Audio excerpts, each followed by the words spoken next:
अस्सलामुअलैकुम, welcome back to my channel Sindhi ralli Sindhi लिबास। क्या हाल चाल है? उम्मीद करती हूँ सब ठीक ठाक होंगे, खैर खैरियत से होंगे और मज़े में होंगे। आज मैं आपके साथ ये सिंधी एम्ब्रॉयडरी पे बना हुआ पिलो कवर डिज़ाइन शेयर कर रही हूँ, जो कि बहुत ही खूबसूरत एंड प्यारा लग रहा है।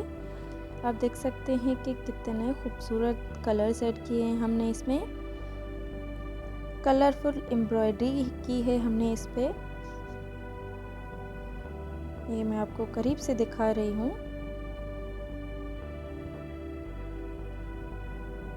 कुछ इस तरह काम किया है हमने।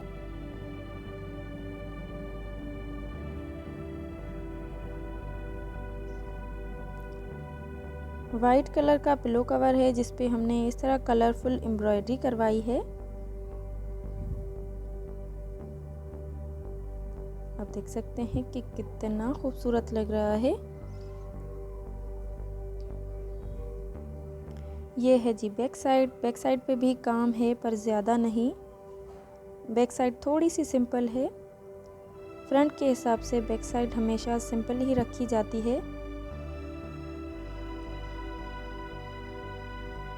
इस पे भी फ्लावर्स लगे हुए हैं जो कि बहुत ही एलिगेंट लग रहे हैं। इस तरह हमने कपड़े की डोरी लगा दी है एंड कपड़े की फ्रिल लगाई है। होप ये वीडियो भी आपको पसंद आएगी। वीडियो अच्छी लगे तो वीडियो को लाइक ज़रूर कीजिएगा। चैनल पे न्यू है तो चैनल को सब्सक्राइब ज़रूर कीजिएगा। साथ ही मेरे चैनल के बेल आइकन की घंटी को दबाना ना भूलिएगा ताकि आपसे कोई भी वीडियो मिस ना हो। एंड अगर आप न्यू हैं, ये वीडियो पहली बार देख रहे हैं तो मेरे चैनल का एक बार विज़िट ज़रूर कीजिएगा। मिलते हैं इंशाल्लाह नेक्स्ट वीडियो में। अल्लाह हाफिज़।